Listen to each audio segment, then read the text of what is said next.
Hello everyone, welcome to Hindi रोचक कहानियाँ channel. आज की कहानी है आखिर वो तुम्हारी माँ है।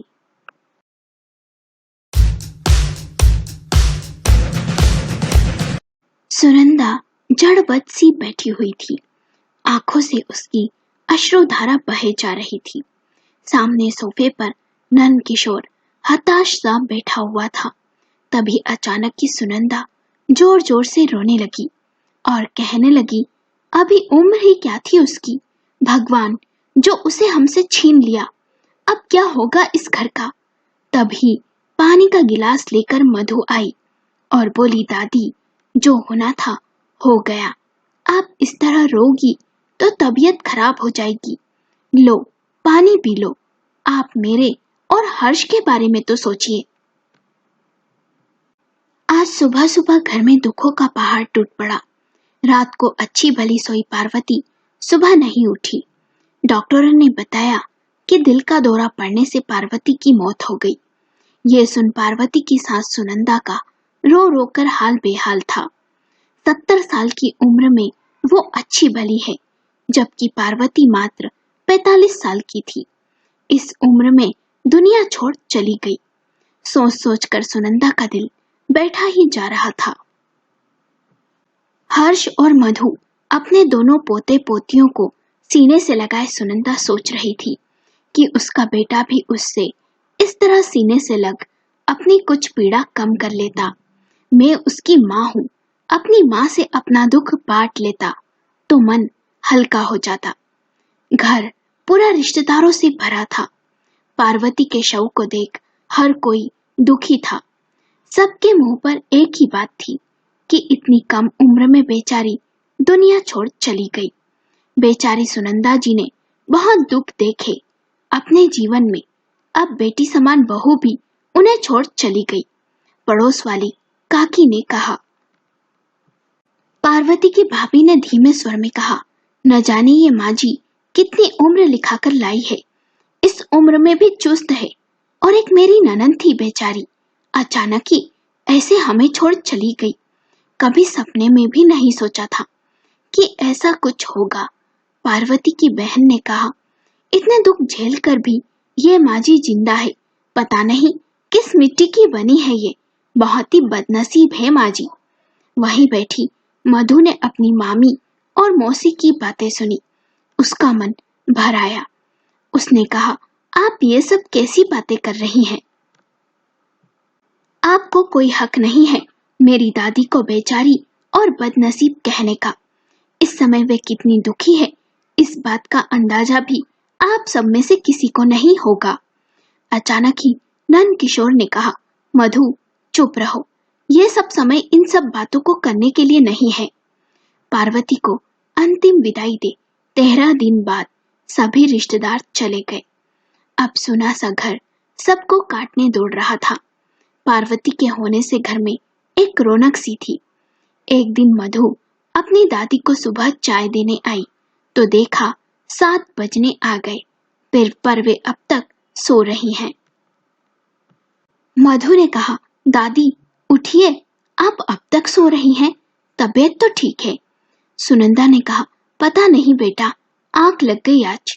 धीरे से सुनंदा ने उठने का प्रयास किया तो मधु उन्हें सहारा देने के लिए हाथ पकड़ने लगी। तभी मधु ने कहा, दादी आपको तो बहुत तेज बुखार है, आप लेट जाइए, मैं हर्ष से दवा लाने को कहती हूँ। सुनंदा की आंखें अपनी बहू पार्वती को याद कर बार बार आंसुओं से भर आती। अपनी बहू की मौत का उन्हें गहरा सदमा लगा था। वे अंदर तक टूट सी गई थी। सारा जीवन उन्हें अपनों से कभी भी प्यार और मान सम्मान ना मिला। बहुत ही कष्ट झेले। पार्वती की वजह से ही उन्हें उनका बेटा नंदू और ये प्यारा सा परिवार मिला। उसे परिवार का प्यार और मान सम्मान दिलवाने वाली उसकी बहू पार्वती ही तो थी। मधु ने अपनी दादी को नाश्ता दिया और दवा भी दे दी। सुनंदा बिस्तर पर लेट गई और अतीत के गलियारों में भटक सी गई। एक दिन सुनंदा अपने कमरे में बैठी थी, तभी 6 साल का नंद किशोर दौड़ता हुआ उसके पास आया और बोला, माँ ये मनहूस का मतलब क्या होता है? सुनंदा अपने बेटे के मुंह से ये शब्द सुनकर चौंक पड़ी। माँ, बुआ कहती है तुम मनहूस हो। यदि मैं तुम्हारे साथ रहा तो मैं भी बाबूजी के जैसे मर जाऊंगा। अपने बेटे के मुंह से ये सुन सुनंदा जड़ सी हो गई और उसने उसे अपने सीने से लगा लिया और कहा, तुम्हारी बुआ झूठ कहती है, तुम ही तो मेरी दुनिया हो नंदू। तभी सुनंदा की ननंद यानी नंद किशोर की बुआ रत्ना वहां आई और नंदू को अपनी माँ से दूर करते हुए बोली, मैंने कोई झूठ नहीं कहा भाभी, तुम मनहूस हो, तभी तो शादी के 1.5 साल बाद ही मेरा बेचारा भाई मर गया। अब नंदू ही इस खानदान का इकलौता वारिस है, उसे भी निगलना चाहती हो क्या? दूर क्यों नहीं रहती उससे? मैं तुम्हारी परछाई भी उस पर नहीं पड़ने दूंगी। और नंदू का हाथ खींच उसे कमरे से बाहर ले गई। आपने अपने भाई को खोया है और मैंने भी तो अपने पति को खोया है दीदी, क्या मुझे पीड़ा नहीं होती? कहते हुए सुनंदा फुट फुट कर रो पड़ी। तभी सुनंदा की सास प्रभा ने रत्ना से कहा, क्यों उस अपशगुनी मनुष्य से सुबह सुबह बहस कर रही है और अपना दिमाग खराब कर रही है तू? चल नंदू, इधर आ और दूध पी ले। प्रभा ने नंदू को अपनी गोद में बैठा लिया और दुलार करने लगी। सुनंदा का मन बैठा जा रहा था। लोग क्यों नहीं मेरी पीड़ा को समझते?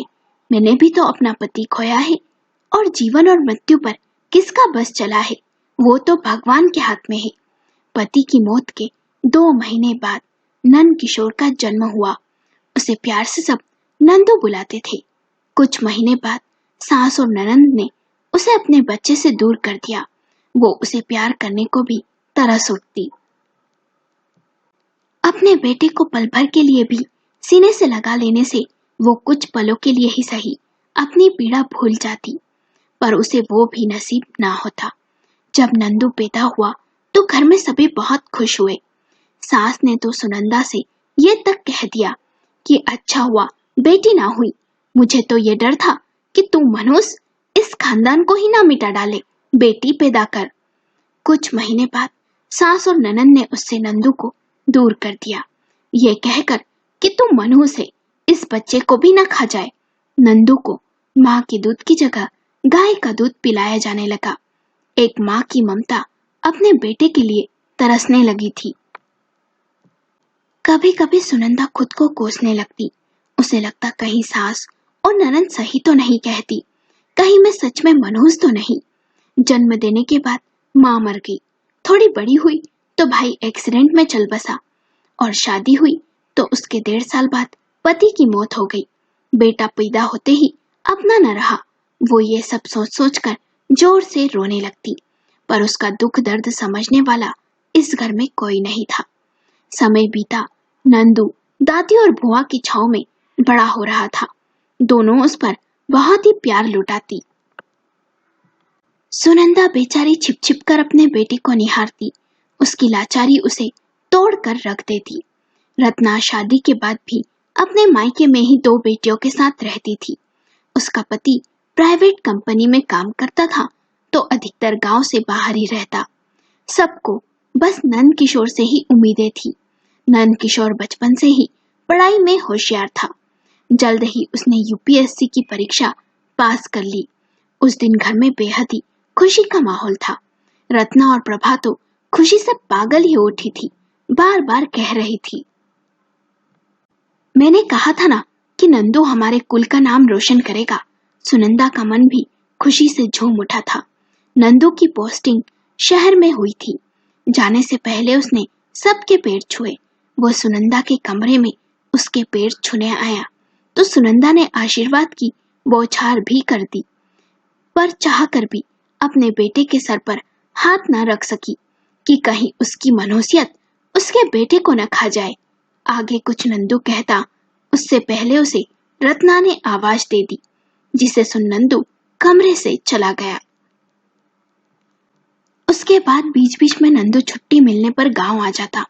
सबके लिए कोई न कोई उपहार जरूर लाता। सुनंदा बेटे के दिए उपहार को सहज सहज कर रखती। नंदू की नौकरी लगे 3 साल बीत गए। प्रभा का देहांत हो गया।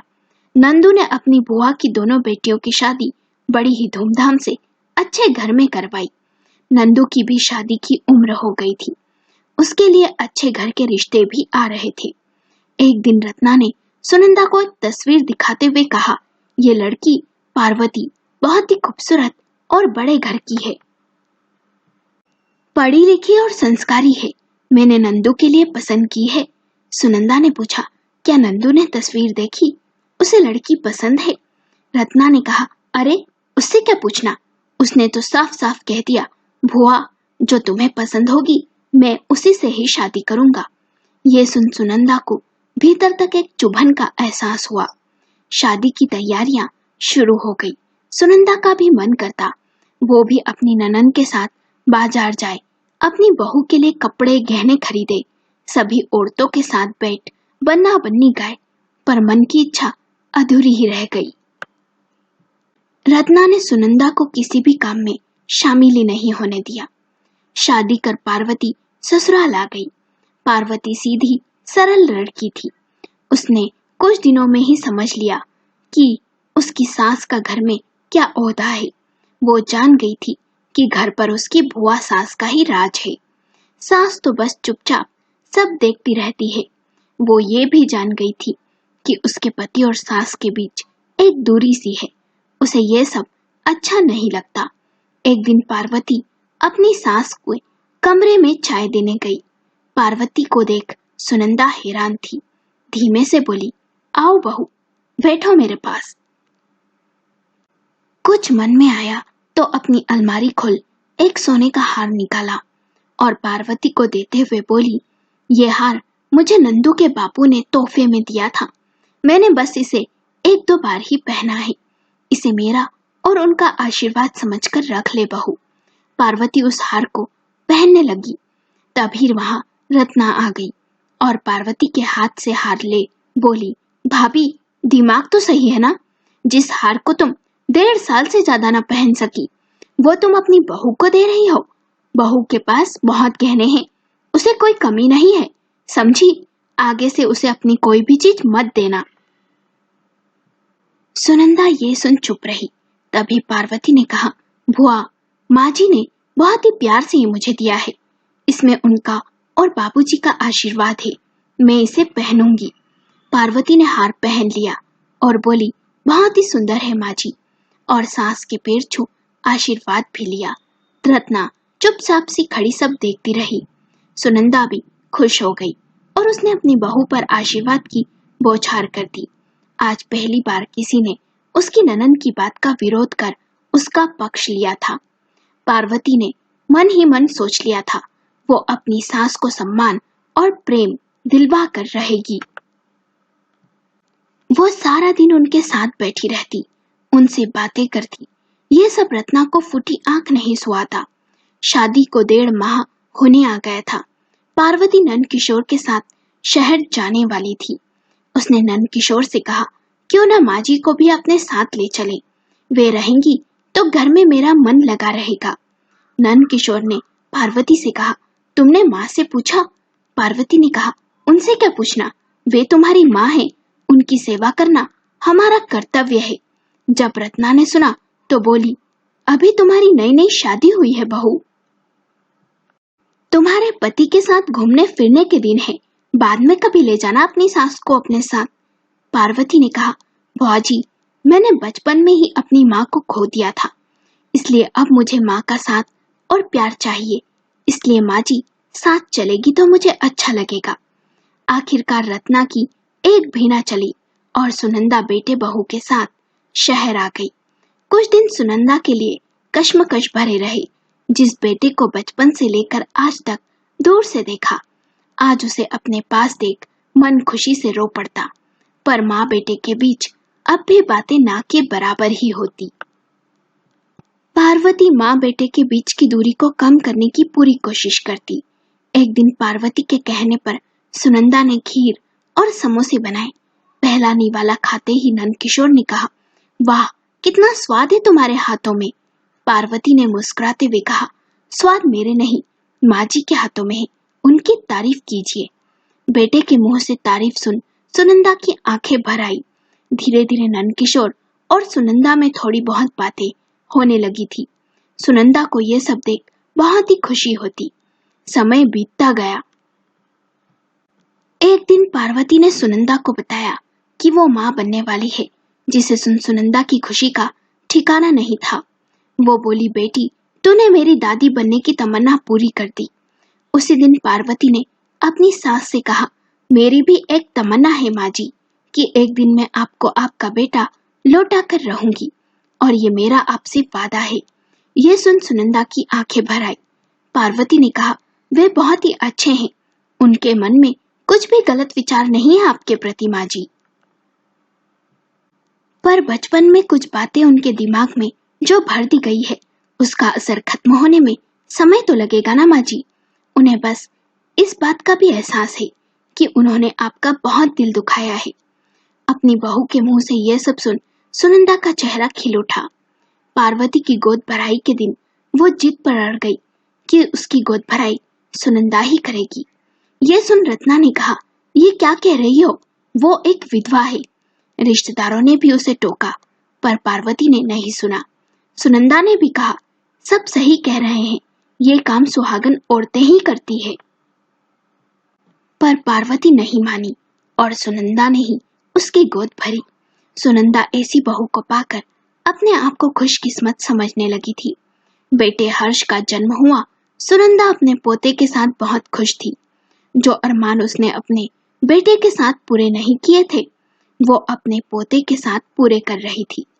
फिर 3 साल बाद मधु का जन्म हुआ। धीरे धीरे सुनंदा और नंदकिशोर के बीच की दूरी पार्वती के प्रयासों से कम होने लगी थी।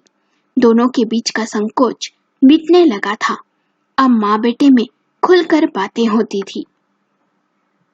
कभी कभी नंदकिशोर अपनी माँ से कुछ पकवान बनाने को भी कहता। सुनंदा मन ही मन सोचती, न जाने कौन से पुण्य किए जो ऐसी प्यारी बहू मिली।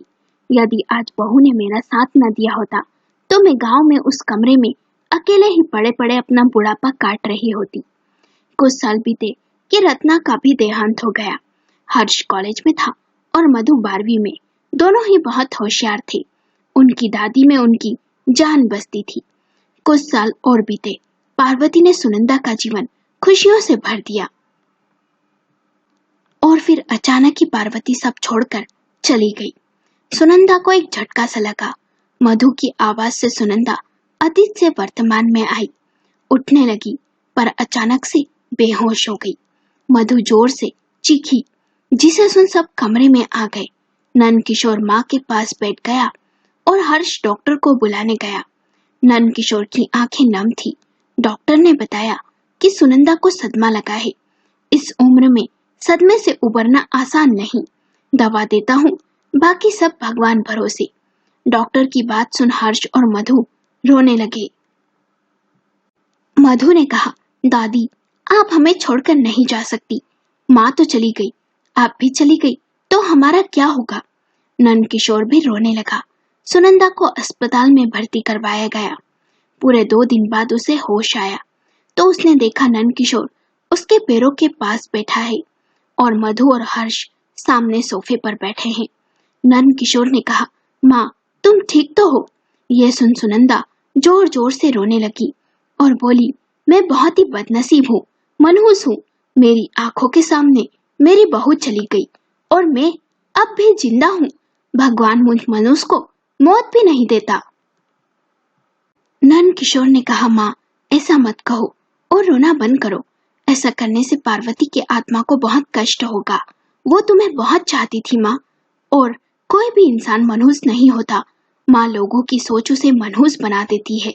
मुझे ही देख लो, बुआ और दादी ने मुझे जैसी सोच दी, मैं वैसा बन गया। कभी पार्वती की जगह मुझे मौत आ जाती तो लोग उसे सहानुभूति की बजाय उसे मनहूस का दर्जा दे देते।